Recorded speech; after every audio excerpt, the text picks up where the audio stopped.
तो 7 राज्य 13 विधानसभा seat, India गठबंधन सुपर हिट। तो देखिए, चुनावी राजनीति में कब किसे मौका मिल सकता है, इसे देश का वोटर ही समझ सकता है, वही जानता है। और लोकसभा चुनाव के करीब 1.5 महीने बाद ही मतदाताओं का बदला मिजाज सामने आ गया है। देश के 7 राज्यों की 13 सीटों पर हुए विधानसभा उपचुनाव में इंडिया गठबंधन बीजेपी पर भारी पड़ा है। उपचुनाव में बिहार, पश्चिम बंगाल से लेकर उत्तराखंड में कमल मुरझा गया। इंडिया गठबंधन ने 13 में से 10 सीटों पर जीत हासिल कर ली है। बीजेपी के खाते में महज 2 ही सीटें जा सकी। चुनाव लड़ने वाले 9 में से 5 दल बदलू हार गए। लोकसभा चुनाव में सभी 5 सीटें जीतने के बावजूद बीजेपी उत्तराखंड में दोनों सीटें हार गई है। सवाल यह है कि नतीजों के मायने आखिर क्या हैं और नतीजों के बाद राजनीति कैसे रुख ले रही है, ये स्पेशल रिपोर्ट देखिए आप।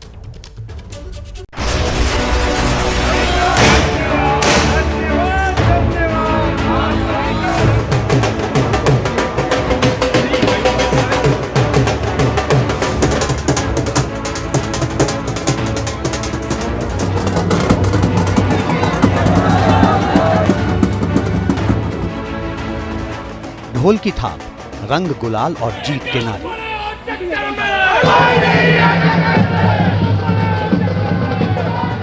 ये जश्न उस जीत का है जिसने लोकसभा चुनाव के करीब महीने भर बाद एक बार फिर इंडिया गठबंधन को खुशी का मौका दे दिया है।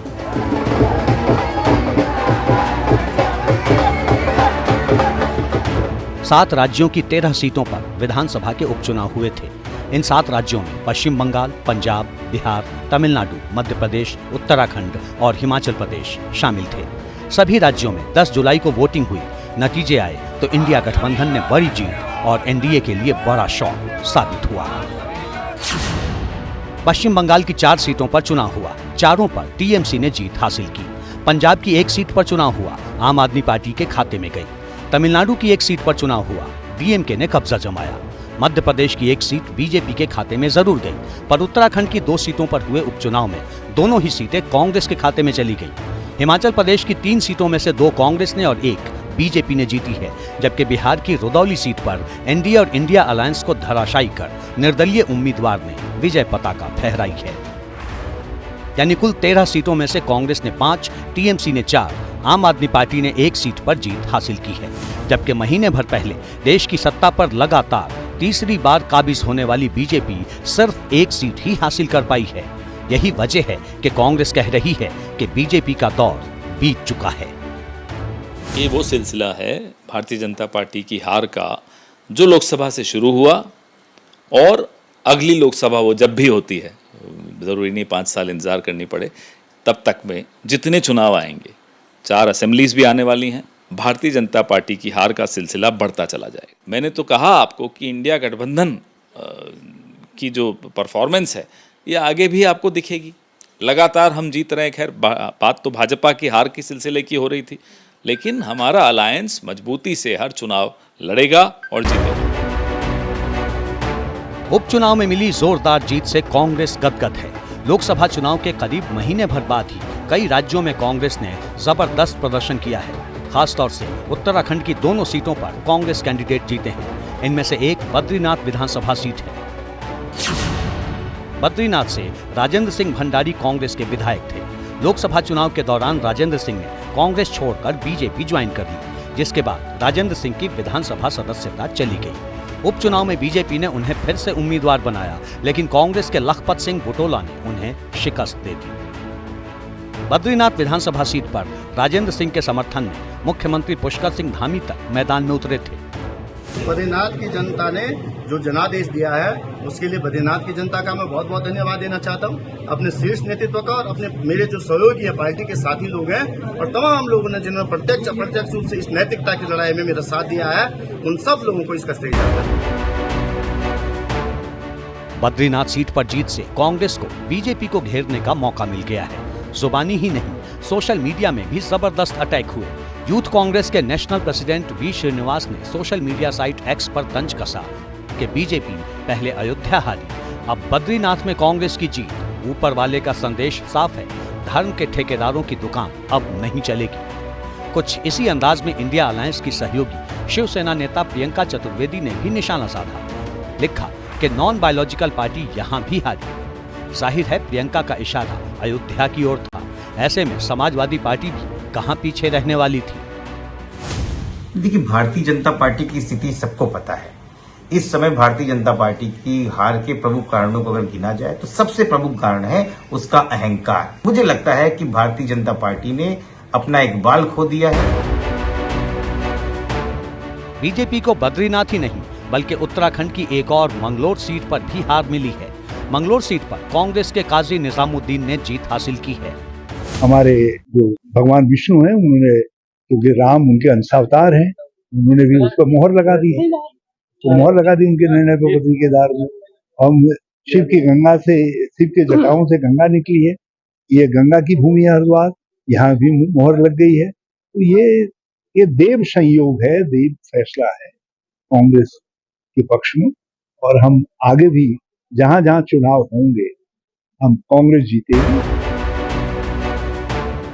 कांग्रेस भले ही मंगलोर के नतीजे से खुश हो, लेकिन बीजेपी कैंडिडेट करतार सिंह भराना ने उन्हें कड़ी टक्कर दी। कांग्रेस सिर्फ 422 वोट से जीत हासिल कर पाई। वैसे उत्तराखंड के वजूद में आने के बाद से ही बीजेपी इस सीट पर तीसरे नंबर से आगे नहीं बढ़ पाई थी, लिहाजा खोने के लिए उसे यहाँ ज्यादा कुछ नहीं था। लेकिन उत्तराखंड के पड़ोस हिमाचल में बड़ा उलटफेर हुआ है। हिमाचल प्रदेश में 3 सीटों पर उपचुनाव हुए। 3 में से 2 सीटें कांग्रेस के खाते में गई। बीजेपी को सिर्फ 1 सीट मिल पाई। हिमाचल प्रदेश में हुए उपचुनाव पर सबकी नजरें थीं, क्योंकि यहाँ पर दल बदलुओं को लेकर सबसे ज्यादा बयानबाजी की गई। यहाँ पर देहरा, हमीरपुर और नालागढ़ सीट पर उपचुनाव हुए।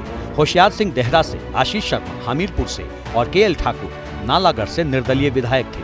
22 मार्च को तीनों ने विधायक पद से इस्तीफा दे दिया, जिसके बाद ये सीटें खाली हो गईं। तीनों ही नेता बाद में बीजेपी में शामिल हो गए। बीजेपी ने तीनों को उपचुनाव में फिर से उनकी सीटों पर उतारा, लेकिन सिर्फ आशीष शर्मा ही अपनी सीट बचा पाए। निश्चित तौर से ये जनता का फरमान है। बारी उन्होंने बिल्कुल साफ तरीके से कांग्रेस पार्टी को मैंडेट दिया है। ये इस चीज़ को दर्शाता है कि दल बदलने की राजनीति को प्रदेश के अंदर पूरे तरीके से नकारा गया है और प्रदेश सरकार को मजबूत किया गया है, कांग्रेस पार्टी को मजबूत किया गया है और हम अपना कार्यकाल पूरा भी करेंगे और अगले चुनावों में भी कांग्रेस पार्टी का अच्छा प्रदर्शन प्रदेश के अंदर। हिमाचल विधानसभा चुनाव की हॉट सीट देहरा के उपचुनाव में कांग्रेस प्रत्याशी और मुख्यमंत्री सुखविंदर सिंह सुक्खू की पत्नी कमलेश ठाकुर ने जीत हासिल की है। खास बात यह है कि करीब 1.5 दशक से देहरा सीट पर बीजेपी और बीजेपी समर्थक निर्दलीय ही चुनाव जीतते रहे हैं। ये पहली बार है जब कांग्रेस ने बीजेपी के इस गढ़ में सेंध लगाई है। हिमाचल की जनता ने जनबल का साथ दिया और धनबल की पराजय हुई और जिस प्रकार की राजनीतिक षड्यंत्र का जवाब हिमाचल की जनता ने दिया है वो आपके सामने है।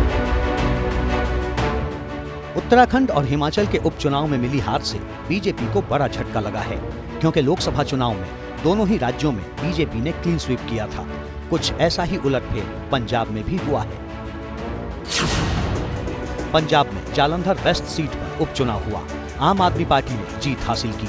बीजेपी दूसरे और कांग्रेस तीसरे नंबर पर रही। लोकसभा चुनाव में इस सीट पर कांग्रेस पहले नंबर पर थी, बीजेपी दूसरे और आम आदमी पार्टी तीसरे स्थान पर थी। लेकिन उपचुनाव में नतीजे बिल्कुल उलट हैं। जब पार्लियामेंट की इलेक्शन थी वो देश की पार्लियामेंट की इलेक्शन थी और इसमें पंजाब के लोग पंजाब में किसके पक्ष में? पंजाब के लोगों ने बता दिया कि पंजाब के लोग आम आदमी पार्टी के पक्ष में हैं और आम आदमी पार्टी को चाहते हैं, आम आदमी पार्टी को प्यार करते हैं, इसीलिए ये इतनी बड़ी जीत हुई है। पहले भी 2022 में ये सीट आम आदमी पार्टी के साथ थी, तब तो हम 5000 से जीते थे, तो आज 50,000 को टच कर रहे हैं।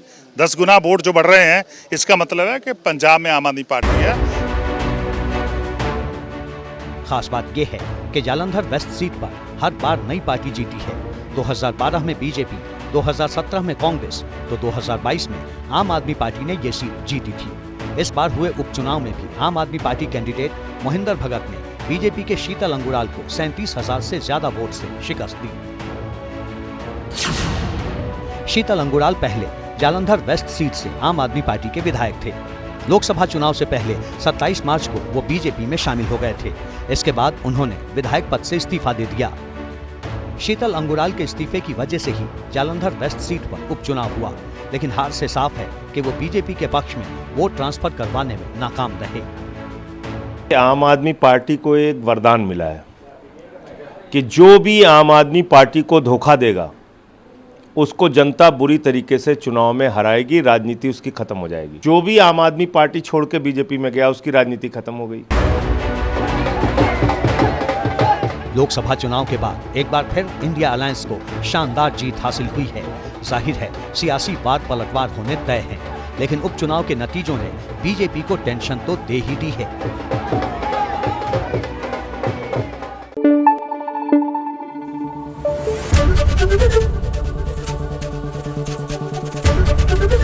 एबीपी न्यूज आपको रखे आगे।